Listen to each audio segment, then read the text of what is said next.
The Lurking Fear, Chapter 2. A Passer in the Storm.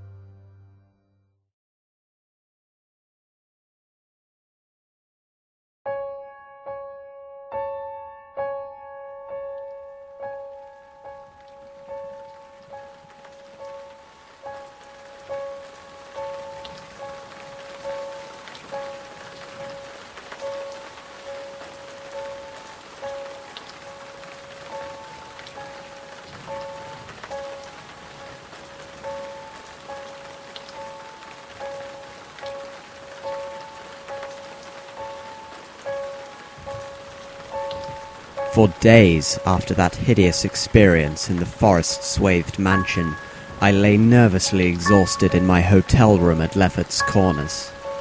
I do not remember exactly how I managed to reach the motorcar, start it, and slip unobserved back to the village, for I retain no distinct impression save the wild-armed titan trees, demoniac mutterings of thunder, and Charonian shadows athwart the low mounds that dotted and streaked the region.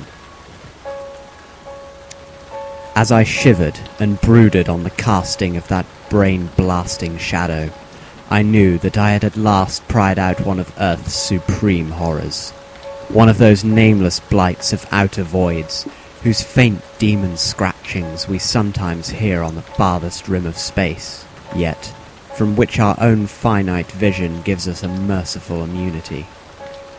The shadow I had seen, I hardly dared to analyze or identify. Something had lain between me and the window that night, but I shuddered whenever I could not cast off the instinct to classify it.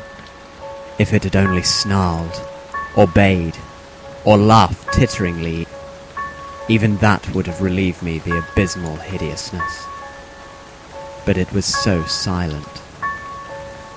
It had rested a heavy arm or foreleg on my chest. Obviously it was organic, or had once been organic.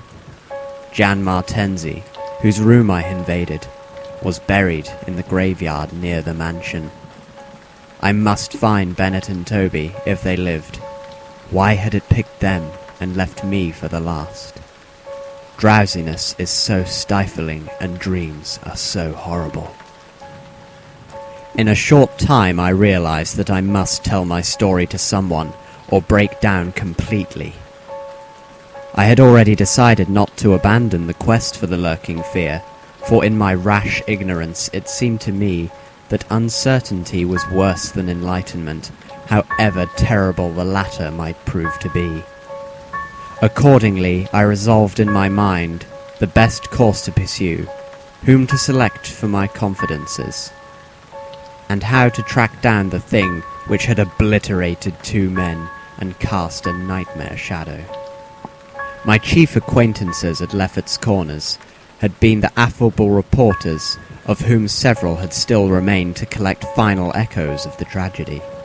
It was from these that I determined to choose a colleague, and the more I reflected, the more my preference inclined to one Arthur Monroe, a dark, lean man of about 35, whose education, taste, intelligence, and temperament all seemed to mark him as one not bound to conventional ideas and experiences. On an afternoon in early September, Arthur Monroe listened to my story. I saw from the beginning that he was both interested and sympathetic, and when I had finished, he analyzed and discussed the thing with the greatest shrewdness and judgment.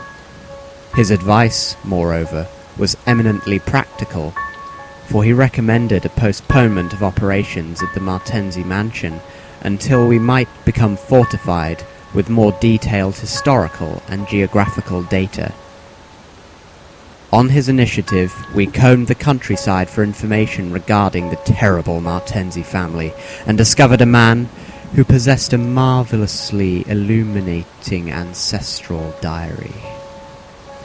We also talked at length with such of the mountain mongrels as had not fled from the terror and confusion to remoter slopes, and slope again, scanned for dens and caves, but all without result.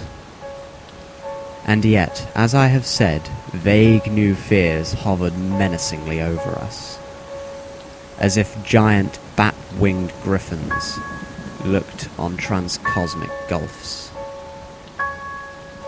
As the afternoon advanced, it became increasingly difficult to see, and we heard the rumble of a thunderstorm gathering over Tempest Mountain. This sound in such a locality naturally stirred us, though less than it would have done at night. As it was, we hoped desperately that the storm would last until well after dark, and with that hope turned from our aimless hillside searching towards the nearest inhabited hamlet to gather a body of squatters as helpers for the investigation. Timid as they were, a few of the younger men were sufficiently inspired by our protective leadership to promise such help.